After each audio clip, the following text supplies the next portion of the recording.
Alhamdulillahi Rabbil Alamin. Asyhadu an la ilaha illallah wahdahu la syarika lah. Al-Malikul Haqqul Mubin. Wa asyhadu anna Muhammadan abduhu wa rasuluh. Sadiqul wa'dil amin. Allahumma salli ala Sayyidina Muhammadin wa ala alihi wa sahbihi ajma'in, amma ba'du. Faya ibadallah, usikum wa iyaya bitaqwallah. Faqala Allah Ta'ala, ya ayyuhalladzina amanu taqullaha haqqa tuqatih wa la tamutunna illa wa antum muslimun. Para jamaah sekalian, ibu-ibu dan bapak-bapak yang sangat saya hormati, sebelum saya menyampaikan khutbah, marilah kita berdoa.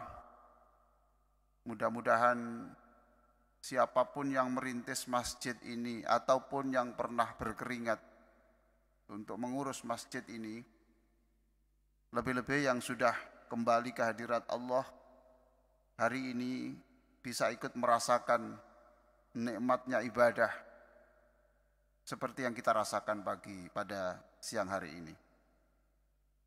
Kita bersyukur kepada Allah, kita masih diberikan kesempatan oleh Allah untuk bisa memasuki tahun 2022 dan hari ini adalah Jumat pertama. Pada siang hari ini saya akan menyampaikan khutbah sekitar 15 sampai 20 menit karena saya jauh dari Surabaya, terlalu pendek. Sayang. Dengan topik yang sudah ditentukan oleh takmir masjid, mencetak generasi muslim yang tangguh. Hadirin, judul itu dipilih karena tantangan kita sebagai muslim yang menempati Indonesia sebagai penduduk mayoritas ini punya tugas yang sangat berat. Kita harus memberikan sumbangsih terbesar untuk membangun peradaban di Indonesia ini. Bahkan memberikan sumbangsih untuk membangun peradaban dunia sesuai dengan misi Masjid Akbar Mudhar Arifin ini. Hadirin sekalian, umat Islam Indonesia ini bukan sembarangan. Kita ini negara dengan penduduk muslim yang terbesar di dunia. Maka kita harus tampil yang terdepan untuk menjadi muslim yang pantas untuk dijadikan kiblat untuk muslim sedunia. Bagaimana kita membangun masyarakat yang damai, sejahtera, agamis, dan berperadaban seperti sekarang ini. Hadirin sekalian, sebagai pembuka, saya ingin menyampaikan satu firman Allah yang menyuruh kita untuk menjadi pewarna dalam kehidupan ini, yaitu dalam surah Hud ayat 61, huwa ansha'akum minal ardi wasta'marakum fiha. Dialah Allah yang menciptakan kamu dari tanah dan menjadikan engkau itu sebagai penyemara, sebagai pengelola bumi yang diciptakan Allah ini. Ayat ini menunjukkan bahwa kitalah makhluk yang diberi kepercayaan Allah untuk menjadi khalifah, untuk menjadi pengelola daratan, laut, udara, semuanya diserahkan kita. Bagaimana kita bisa mengelola untuk kesejahteraan manusia.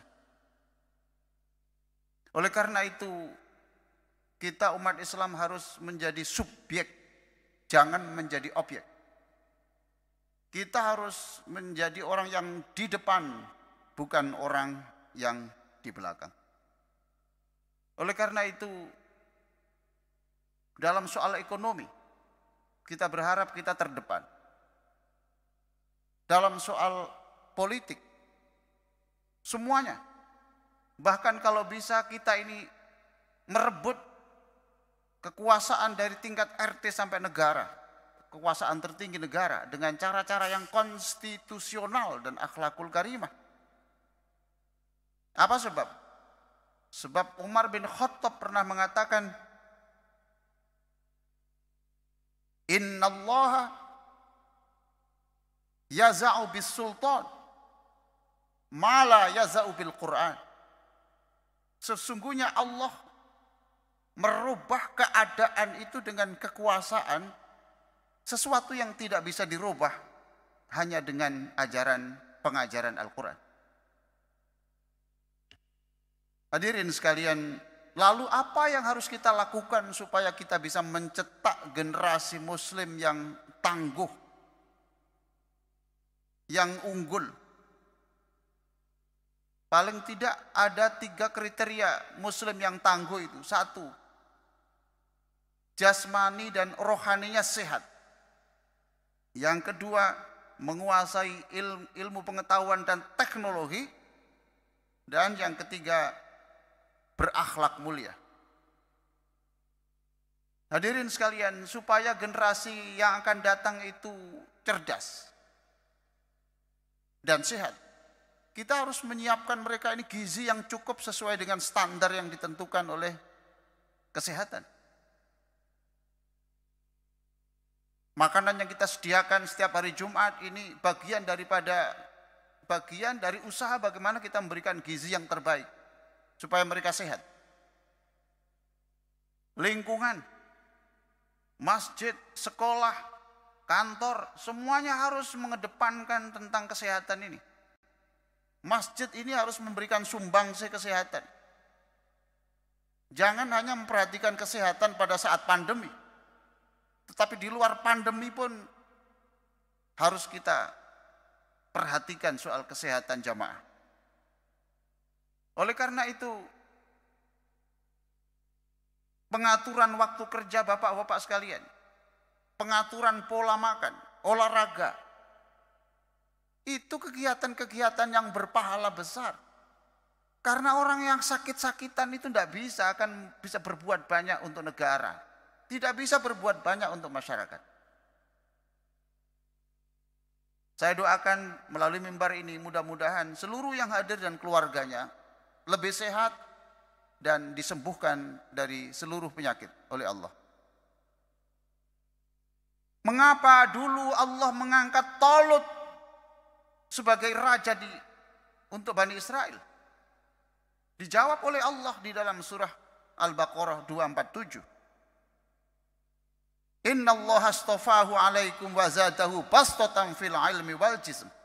Ya, karena Talut itu wawasannya luas dan badannya perkasa. Tidak cukup bapak-bapak dan saudara-saudara sekalian, membangun bangsa besar, membangun peradaban itu hanya dengan kekuatan fisik tidak cukup, tapi juga memiliki mental yang tangguh. Fisik yang kuat dan mental yang tangguh itulah yang digemblengkan oleh Nabi Ibrahim alaihissalam untuk Ismail, karena Ismail dirancang untuk memimpin dunia.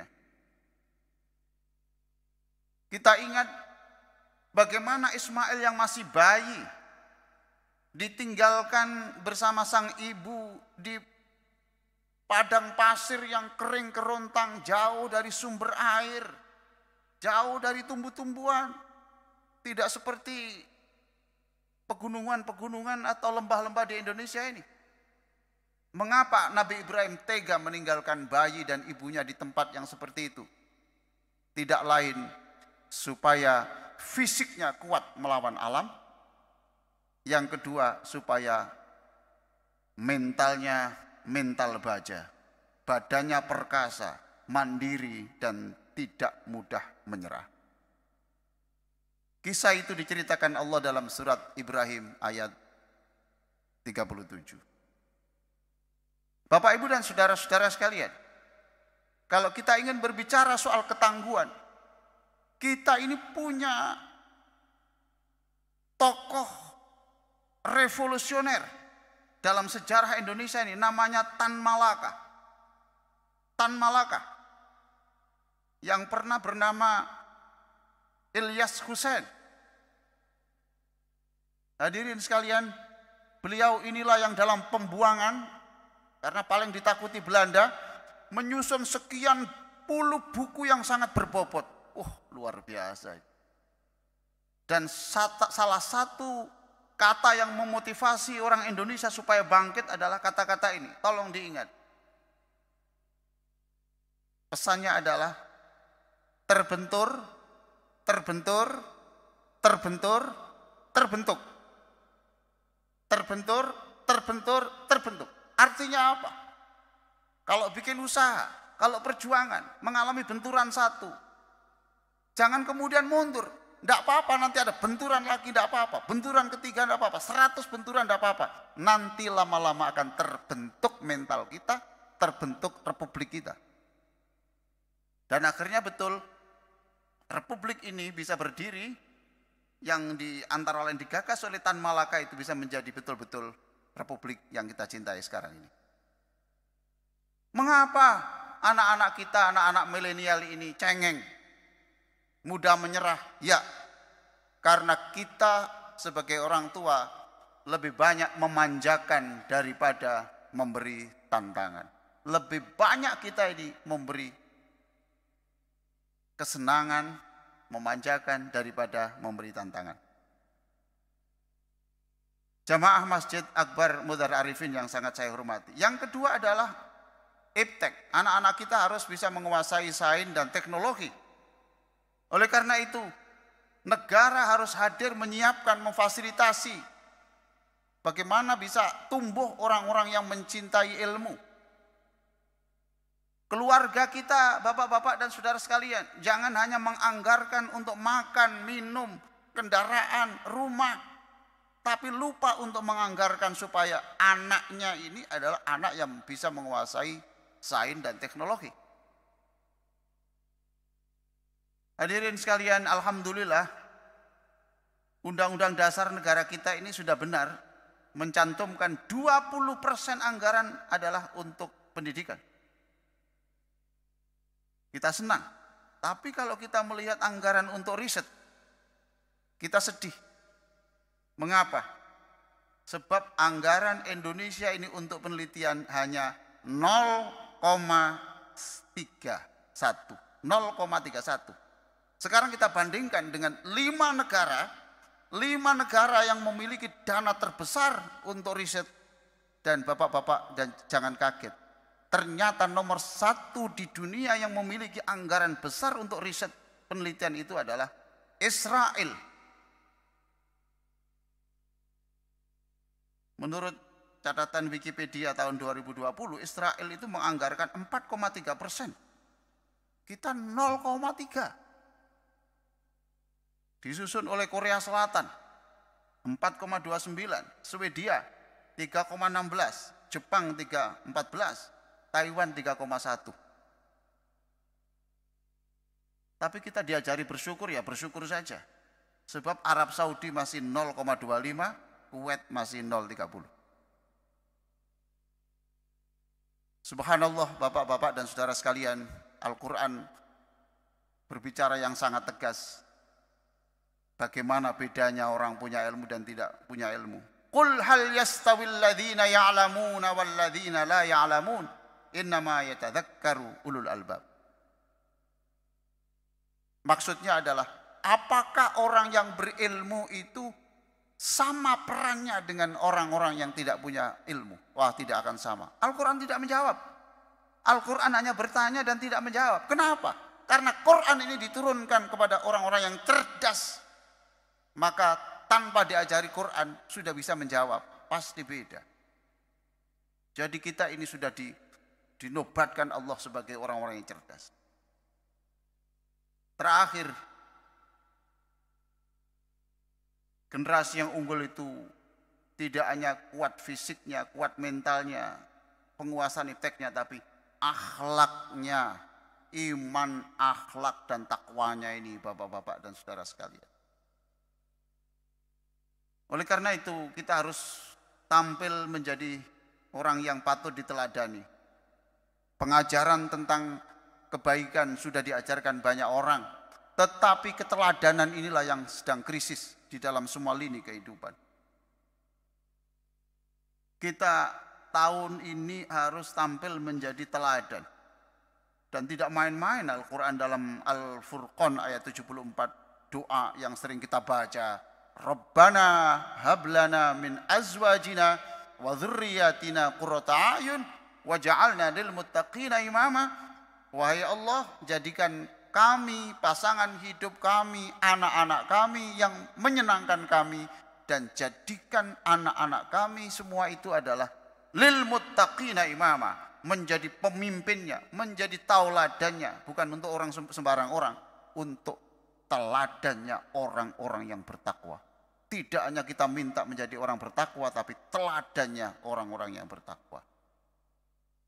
Sebagai penutup, hadirin sekalian,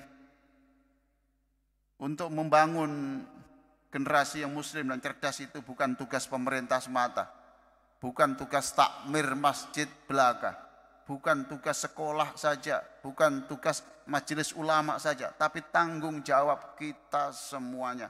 Kita harus bergandeng tangan, bahu-membahu untuk menciptakan generasi yang kita harapkan.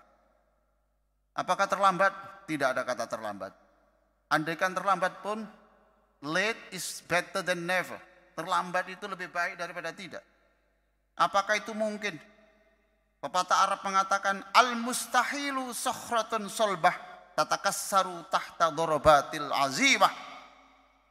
Yang mustahil itu seperti batu raksasa yang besar, tapi perlu diketahui batu yang besar itu bisa pecah kalau orang itu memiliki kemauan yang membaca.